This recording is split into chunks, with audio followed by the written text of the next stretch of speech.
इस एनिमे की शुरुआत होती है एक डरावने सपने के साथ। सोचिए अगर आप हवा में नीचे की ओर गिर रहे हो और अचानक से आपकी आंख खुल जाए। ऐसा ही कुछ होता है हमारे मेन कैरेक्टर निन युआन के साथ। युआन अचानक एक लड़की की आवाज सुनकर जेल में उठ जाता है, लेकिन असली शौक तो उसे तब लगता है जब जेल की एक भालों से भरी दीवार हर मिनट उसकी ओर सरक रही होती है। युआन बाहर निकलने के लिए उतावला होने लगता है। वो कई जगह बाहर जाने का दरवाजा ढूंढता है, मगर उसी के साथ वाले सेल में एक लड़की भी होती है जो रोते हुए कहती है कि हम यहाँ फंस चुके हैं और अब बाहर निकलना नामुमकिन है। युआन को पहले तो लगा कि ये एक प्रैंक है, फिर वो उस लड़की की शक्ल देखकर समझ जाता है कि उस लड़की सुजिन को भी यहाँ कैद किया गया है। युआन हार नहीं मानने वाला था। उसने देखा कि जिन के सेल में एक कुल्हाड़ी है जिससे वो अपनी खिड़की तोड़ सकता है। जिन रोते हुए युआन से वादा मांगती है कि चाहे कुछ भी हो जाए वो मदद के लिए जरूर लौटेगा। जिन काफी डरी हुई होती है। वो किसी तरह छोटे होल से कुल्हाड़ी पास करने की कोशिश करती है, पर उसकी कोशिश नाकामयाब रही। अगर उन्होंने जल्दी नहीं की तो नुकीले भालों से भरी तलवारें उनकी चटनी बना डालेंगी। जब युआन बातों ही बातों में उससे पूछता है कि तुम यहाँ कैसे पहुंची, जिन बताती है उसकी आंख अचानक यहाँ मौजूद आयरन बेड पर खुली थी। तभी युआन को आइडिया आया, वो उस आयरन बेड की एक रॉड से खिड़की को तोड़ सकता है। जिन कुल्हाड़ी से एक बेड का सरिया निकालकर उसे देते हुए कहती है, अगर तुम मेरे बिना यहाँ से गए तो मैं भूत बनकर तुम्हें सारी जिंदगी सताऊंगी। युआन जोर लगाकर उस खिड़की को मिनटों में तोड़ डालता है और टाइम रहते बाहर आ जाता है, लेकिन जिन बेचारी बेसहाराओं की तरह अंदर रोती रहती है। फिर हमें बर्फीले जंगल में जियान नाम का लड़का जिन के साथ दिखाया जाता है। जियान की उंगली में चोट लगी है, इसलिए जिन उसका इलाज कर रही होती है। उसने ये अपने पिता से 10 साल की उम्र में ही सीख लिया है। उसकी इस टेक्निक को पुराने वैद्य भी इस्तेमाल करते थे। तभी उनके बाकी साथी डोंग और फंग भी वहां आ जाते हैं। डोंग ने कहा कि साउथ रेन में बर्फबारी के कारण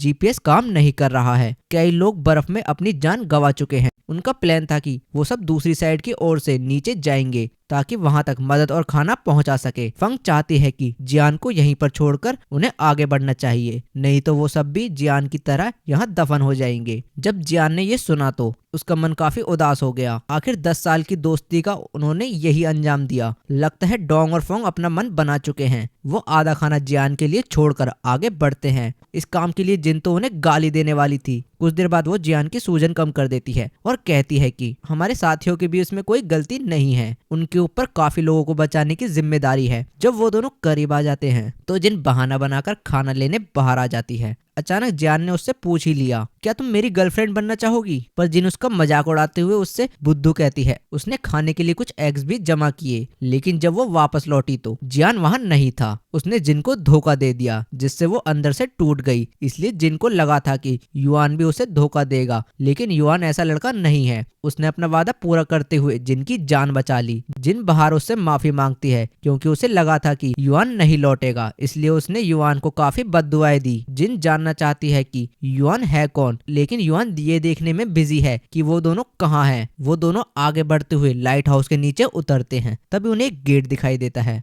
जिससे वो दोनों नीचे की ओर आने लगते हैं। पर बीच में कुछ सीढ़ियां गायब थी। युआन तो कूदकर नीचे आ जाता है, लेकिन जिन काफी डरी हुई थी। वो जैसे ही युआन के पास कूदती है, दोनों सीधे नीचे की ओर आने लगते हैं और पानी में गिर जाते हैं, क्योंकि युआन ने सारा फोर्स अपने ऊपर ले लिया। इसलिए जिन देखती है कि वो बेहोश हो चुका है, वो किसी तरह उसे खींचकर किनारे पर ले जाती है। और जैसे ही जिन लाइट ऑन करती है, उसके सामने एक काफी टाइम पुरानी लाश होती है। पर वहां पर एक और लड़का था। वो कहता है कि मैं लड़कियों पर भी तरस नहीं खाता। उस लड़के का नाम जियांग हो है। जियांग जिन से इस जगह के बारे में, उसका के यहाँ तक पहुँचने के बारे में पूछने लगता है। इस वक्त जिन काफी डरी हुई है। जियांग का चाकू देखकर सूजिन सब कुछ उगल देती है। वो युआन का इलाज करना चाहती थी। ये सुनकर जियांग के चेहरे पर एक मुस्कान आती है और वो उसका हाथ कुचलकर युआन को उठा देता है और पूछता है कि क्या तुम इस क्यूट लड़की को जानते हो? पर युआन ने तो उसकी शक्ल देखकर उसे पहचानने से साफ इनकार कर दिया। जियांग उन दोनों को डराने की कोशिश करता है। युआन को अचानक इस तरह एक्सप्रेशन बदलते देख जिन काफी हैरान है। वो इतना बहादुर होकर बच्चों की तरह कैसे रो सकता है, क्योंकि उसने झूठ बोला। इसलिए जियांग जिन को दोषी समझता है। जिन उसे पूरी कहानी बताने लगती है। वो अभी तक जो हुआ सब डिटेल में बता देती है। उसने कहा कि युआन को एक दिमागी कमजोरी है, जिससे वो सारी चीजें भूल रहा है। जिन ने कॉम्प्लिकेटेड बातें करके जियांग को परेशान कर दिया। अगर उन्हें बचना है तो कि जिनको ये बताना होगा कि आखिर क्यों कोई अनजान उसकी मदद करेगा। अगर उसने बात नहीं मानी तो युआन गया समझो। जिनको लगा था कि अब वो दोनों भी मारे जाएंगे और इस मम्मी के साथ यहीं दफन हो जाएंगे। जवाब के बदले में जिन जियांग से सवाल करती है उसका सबसे पुराना दोस्त कब से उसके साथ है। जियांग ने कहा कि मुझे उससे मिले 25 साल हो गए, पर उसे अभी तक जवाब नहीं मिला है। जिन ने कहा कि अगर टाइम ही सही क्राइटेरिया है तो अगर जियांग जिनकी जगह होता तो क्या उसके 25 साल पुराने दोस्त उसे बचाते।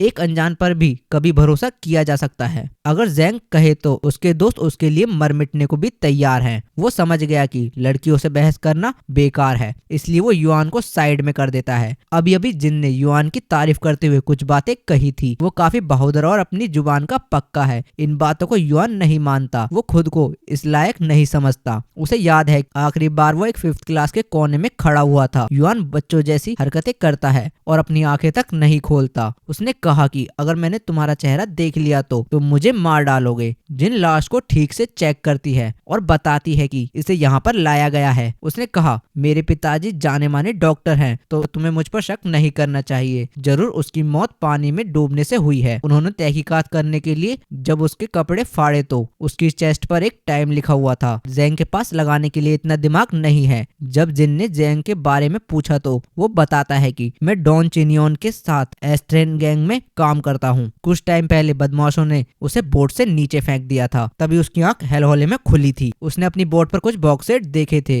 हो सकता है वो जिन और युआन को बचाने के लिए ले जा रहे हों। युआन को लग रहा है कि उन्हें याद है उन्हें यहाँ कोई एडवेंचर गेम के लिए लाया गया है। जो भी अभी तक उनके साथ हुआ है वो बिल्कुल एक पहेली जैसा है। उन्हें निकलने के लिए क्लूज की जरूरत। तभी जिन की नजर लाश के कान में पर्ची पर पड़ती है जिसमें एक मैप बना हुआ था। लगता है युआन ने ये मैप कहीं देखा है। वो अपना दिमाग पर जोर डालने की कोशिश करता है पर उसका सिर काफी दुखने लगता है। युआन को कुछ खास याद नहीं आता। जियांग को लगता है कि एक लाश को पसंद करने वाली लड़की और बेवकूफ के साथ मैं यहाँ गलत फंस गया। जब सुबह होती है जियांग उन दोनों को जगाते हुए कहता है कि अब हम मैप में दिखाए गए एक्स की ओर बढ़ेंगे। शायद वहाँ कोई हमारा इंतजार कर रहा होगा। उसने साफ कह दिया कि उसे उन दोनों बेवकूफ पर कोई भरोसा नहीं है, इसलिए इस वक्त वो दोनों जियांग के गुलाम हैं। छोटी सी भी चालाकी पर वो उन दोनों को मार सकता है। जब तीनों जंगलों की ओर बढ़ रहे होते हैं तब जियांग एक खुदिया जाल को देखता है। इसका मतलब यहाँ पर और भी लोग हैं, पर बिना खाना और पानी के यहाँ किसी पर भरोसा करना बड़ी गलती हो सकती। ये जाल जिसने भी बनाया है वो बिना हेस्टिटेशन के उन्हें खाने के लिए मार सकता है। जब तक वो जंगल में है उन्हें सावधान रहना होगा और लगातार खाने की तलाश करनी होगी। जियांग इसकी जिम्मेदारी अपने दोनों गुलामों को सौंप देता है। कुछ देर बाद वो दोनों अपना काम शुरू करते हैं। जंगल में एक खरगोश भी होता है जिसे जियांग बेरहमी से खाने के लिए मार डालता है। उसे पास में एक गुफा दिखती है जहाँ चलकर वो खाना पकाकर खाते हैं। जियांग की नजर उस वक्त जिन पर थी। उसने जिन को अपने मास्टर के लिए बेड बनाने को कहा और युआन को अपना एक्स्ट्रा खाना दे दिया और कहा कि अगर वो गुफा में आया तो जियांग उसे मार डालेगा। जिसके कुछ देर बाद युआन बदतमीजी पर उतार आता है। वो जिन के साथ जबरदस्ती करने की कोशिश करता है लेकिन युआन ने हिम्मत करके उसे रोक लिया। जियांग उसे थप्पड़ मारकर साइड में कर देता है, मगर इससे युआन का हौसला कमजोर नहीं पड़ने वाला था। उसने कहा कि हम एक टीम है और टीम मेंबर्स को ये सब शोभा नहीं देता। उसने जिन के साथ में होने की कई सारे फायदे गिनवाए, पर जियांग उसका प्रवचन सुनने नहीं बैठा है। वो उन्हें काम देकर जंगल की ओर जाने लगता है। जियांग ने जंगल में जाकर सोचा कि बातों से वो दोनों हाइचा के मेंबर्स नहीं लगते। तभी उसे किसी के चिल्लाने की आवाज आती है। एक आदमी मदद मांगते हुए दौड़ रहा होता है और जेल में फंस जाता है। ये जरूर उसी इंसान का जाल है जो उसका पीछा कर रहा था। रहम की भीख मांगने पर भी वो आदिवासी जैसा दिखने वाला खूनी उसे मार डालता है और घसीटते हुए ले जाता है।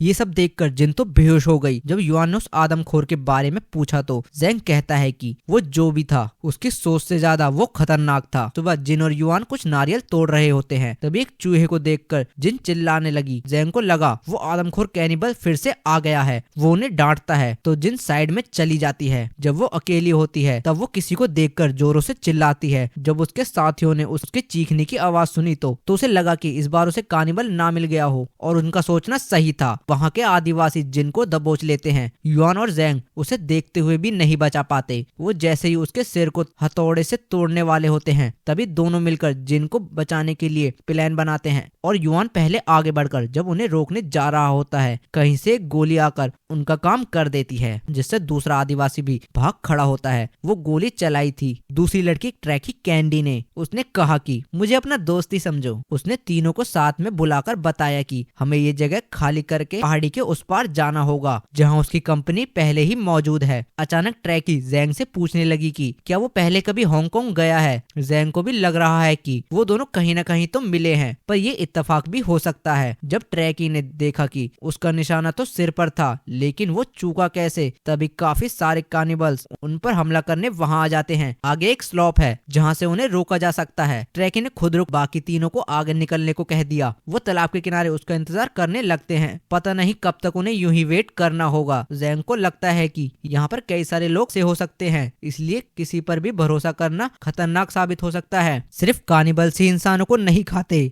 जैंग हर किसी को खाईचाई का मेंबर समझता है। जैंग चाहता है कि अगर उसके साथी उसे लीड करने दे तो वो उन्हें यहाँ से सुरक्षित बाहर निकालने का वादा करता है, जिनको तो उस पर भरोसा है। लेकिन युआन टीम वर्क और लीडरशिप की डींगे हाँक लगा। वो जैंग के साथ है और यहाँ से बाहर जाने के लिए उसका पूरा साथ देगा। जैंग एक गॉड ऑफ चाइना गांव का वास्ता देते हुए शपथ लेता है कि वो हर एक्टिविटी अपने साथियों की सहमति और उनके भले के लिए करेगा, और अगर उसने धोखा दिया तो गांव सजा के तौर पर उसके शरीर को छल्ली कर सकता है। युआन और जिन भी एक दूसरे से वादा करते हैं। तभी ट्रेसी भी लौट आई। उसने कहा कि हमें जल्द से जल्द ये जगह खाली करनी होगी क्योंकि गोलियां अब ज्यादा नहीं बची हैं। कुछ देर बाद वो सब ट्रेसी के अड्डे पर पहुंच जाते हैं। ट्रेसी ने अपने साथियों से नए दोस्तों का इंट्रोडक्शन कराया। उसका एक साथी नाराज है क्योंकि ट्रेसी ने काफी एमोस खर्च कर डाली है। ये बात जैंग के दिल पर लग जाती है। वो उसे धमकाते हुए उसकी छाती पर चढ़ने लगता है। उसका ये बिहेव यहाँ पर नहीं चलेगा। अगर यहाँ रहना है तो रूल्स को मानना पड़ेगा। कावा इशिगाकी बताता है कि जिस पर दोस्त जमा रहे हो वो हांगकांग अंडरवर्ल्ड की आदमी है। अगर कोई रूल्स तोड़ता है तो उसके लिए मौत की सजा भी निश्चित है। जैंग ने सबसे बड़ा जल्लाद ट्रेसी को कहा अगर ये रूल्स उसने बनाए हैं तो वो खुद को बचाने के लिए अपने साथियों की भी बलि दे सकती है। लेकिन ट्रेसी एक पुलिस ऑफिसर है। अगर दूसरी बात पर अगर जैंग को इतनी ही परेशानी है तो इसी वक्त अपनी मनुष्य शक्ल लेकर यहाँ से निकल सकता है। अब उसके पास रूल्स मानने के अलावा और कोई रास्ता नहीं बचा है। कावाशी इशिगाकी ग्रुप का प्रेसिडेंट है और ताइशामा एक प्रोफेशनल बास्केटबॉल प्लेयर। जैंग के साथी भी खुद को इंट्रोड्यूस करते हैं। ट्रेसी ने बताया कि उसने साउथ की दिशा में मासिव आर्टिकल्चर देखा है जो अंधेरे में एक मॉन्स्टर जैसा दिख रहा था। जब वहां जाने का फैसला हुआ तो एलेक्स ने जैंग के साथ जाने से मना कर दिया। कावाशी को लगता है कि इस पर जैंग और उसके दोस्त भी अपना पॉइंट ऑफ व्यू दे सकते हैं। वो भी टीम का हिस्सा है। जैंग ने भी उन्हें अपना पॉइंट ऑफ व्यू देने की इजाजत दे दी। युआन और जिन का फैसला करने के बाद ये पक्का हो गया कि वो अगले प्लेस को एक्सप्लोर करने के लिए साथ जाएंगे। पर जैंग को एलेक्स की बात बुरी लगती है, इसलिए वो साथ नहीं आने वाला। इस फैसले से जैंग कावाशी को परखना चाहता है कि उसमें लीडरशिप क्वालिटी है भी या नहीं। जिसके बाद कावाशी अपनी जेब से एक चेकबुक निकालता है। वो हर उस इंसान को $10 देगा जो उसकी हाँ में हाँ मिलाएगा। हाँ, मगर इसका इस्तेमाल तो वापस सिटी लौट कर ही किया जा सकता है। जैंग को लगता है कि वो पैसे से अपने साथियों को बैट देना चाहता है, लेकिन ये कोई बैट नहीं बल्कि उसकी स्ट्रेटजी है। ट्रेसी के देश में जब वोट डालते हैं तो नेता बड़े बड़े वादे करता है, लेकिन कावाशी उनके लिए पहले से ही इनाम जाहिर करने को इससे अच्छी चीज उसकी टीम के साथ क्या हो सकती है। जैंग अपने दोस्तों को भी इसमें शामिल होकर अपना मतदान देने को कहता है, लेकिन अगर वो कावाशी के खिलाफ है तो युआन और जिन भी उसी के साथ ही होंगे। उसने कावाशी से बड़ा ऑफर देते हुए मना करने वाले को $30 का लालच दिया। उसने वहां खड़े हर इंसानों से कह दिया कि अगर हम पहले हाँ कर दे तो हमारे पास $30 होंगे और वो उन्हें उस इंसान को देगा। कावाशी के फैसले के खिलाफ होगा, जिसके बाद मेजोरिटी के मतलब कि 4 लोग जैंग के साथ होंगे। ये सुनकर एलेक्स ने अपना फैसला बदल लिया और वो जैंग के साथ आने के लिए राजी हो गया। जैंग ने कावाशी के ही साथी को अपने साथ करके ये साबित कर दिया कि उससे अच्छा लीडर कौन ही है।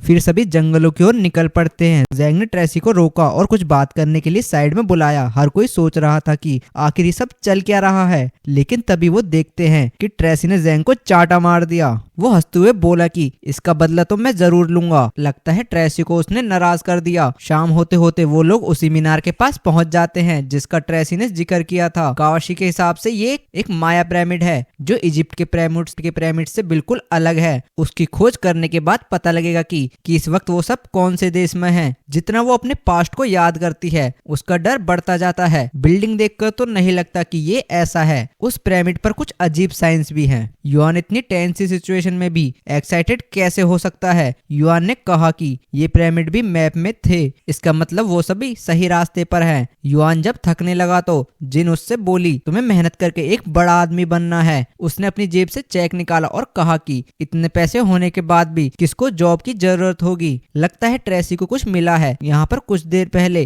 किसी ने आग लगाई थी, वो आदिवासी भी हो सकते हैं। हो सकता है कि कोई अभी भी पिरामिड के अंदर है। कावासाकी के ऑर्डर पर सभी अंदर जाने वाले हैं, पर एलेक्स अपनी जान का रिस्क नहीं ले सकता। जेंग ने 2 टीम्स बनाने का सजेशन दिया। ट्रेसी अंदर जाने वाली टीम के साथ होगी और जिन भी इलाज के लिए साथ रहेगी। एलेक्स जेंग के साथ अपनी ही टीम के खिलाफ प्लान बनाता है। जेंग ने उसके साथ हाथ मिलाने से मना कर दिया, उसे बस एलेक्स का वोट चाहिए था। वो इंसान किसी का कैसे भला करेगा जो अपनी ही टीम को धोखा दे। जेंग ने एलेक्स को धमकी दी कि अगर उसने चालाकी करी तो वो जान से गया समझो। पिरामिड के अंदर काफी सारे एंशिएंट साइंस होते हैं। वहाँ पर जिन थोड़ी दुखी नजर आती है, क्योंकि जब जेंग उसके साथ जबरदस्ती कर रहा था, जिन ने उसके कान में एक जहर डाल दिया था और उस जहर के कारण वो अगले 7 दिनों में मारा जाएगा। जिनको उम्मीद है कि उसका जहर नाकाम रहे। अचानक जेंग को अपने पेट में दर्द होने लगता है, जिस बीच उसकी नजर वहां आते ढेरों कानिबल्स पर पड़ती है। जेंग दर्द के कारण भाग तक नहीं पाता। उसकी मदद करने के लिए युआन को वापस आना पड़ा। कानिबल्स की एरो जैसे ही जेंग के पास आकर लगी, उसे लगा कि अब तो वो गया समझो, लेकिन युआन टाइम पर आकर उसे अपने साथ ले जाता है। वो बचते हुए किसी तरह अंदर की ओर आ जाते हैं। इसी बीच उसके बाकी साथी भी वहां पर पहुंच गए। अगर ये गेट बंद नहीं होता तो आज सब मारे जाते। एलेक्स का ये मूव बहुत इंपॉर्टेंट था, क्योंकि अब ये गेट नहीं खुलने वाला, इसलिए उन्हें इससे बाहर आने का दूसरा रास्ता अपनाना होगा। जिनको लगा कि युआन को चोट लगी है, उसका हाथ सूज गया है, जिनके हिसाब से ये कोई खतरनाक टॉक्सिन है, क्योंकि उसका खून जमने लगा है। अगर ये उसके दिल तक पहुंच गया तो वो सब युआन को जल्द ही खो देंगे। जेंग ने उसकी जान बचाने के लिए जिद करता है, लेकिन अंदर इलाज कर पाना काफी मुश्किल है। जेंग दरवाजे को बेसब्र होकर पीटने लगा, वो बस बाहर निकलना चाहता है। युआन ने सबको समझाते हुए कहा कि अगर हम यूं ही गुस्सा और चिंता में टाइम बर्बाद करते रहे तो कभी बाहर नहीं निकल पाएंगे। लेकिन अगर खुद को एक छोटा बच्चा समझता है तो उसने इतनी मिच्योर बात कैसे करी। कावासाकी के ऑर्डर पर सबको 10 घंटे पहले गेट ढूंढना होगा। इस बार एलेक्स सबके खिलाफ जाने की सोचता है, पर वो बेचारा अकेले क्या ही कर सकता था। उस पिरामिड में एक बेसमेंट भी है, जहाँ की सीढ़ियाँ काफी फिसलन भरी होती हैं और दरवाजों पर कुछ कीचड़ भी लगी हुई थी। वो देखते हैं कि नीचे की ओर लाइट्स जली हुई हैं, क्योंकि वो जगह पानी के नीचे बनी हुई होती है। इस जगह को देखकर युआन का सर दर्द करने लगा। इस सुंदर साइंस को देखना काफी इरिटेटिंग है। तभी उसकी नजर कुछ और लोगों पर पड़ती है जो उससे मदद मांग कर रहे थे। कावासाकी ने उससे पूछा कि तुम पानी के नीचे कैसे पहुंचे। उसमें से एक आदमी बताता है कि पानी का लेवल लगातार बढ़ता रहा। यहाँ का पानी अचानक से बढ़ता है और कम हो जाता है। अगर थोड़ी भी देर की गई तो यहाँ सब डूब सकते हैं। जेंग को लगा कि उनको बचाया जाए, पर उन लोगों तक पहुंचना काफी मुश्किल है। ताकासारी रोप घुमाकर जैसे ही उनकी ओर फेंकता है, फिर सबकी मदद से उन्हें ऊपर खींच लिया जाता है।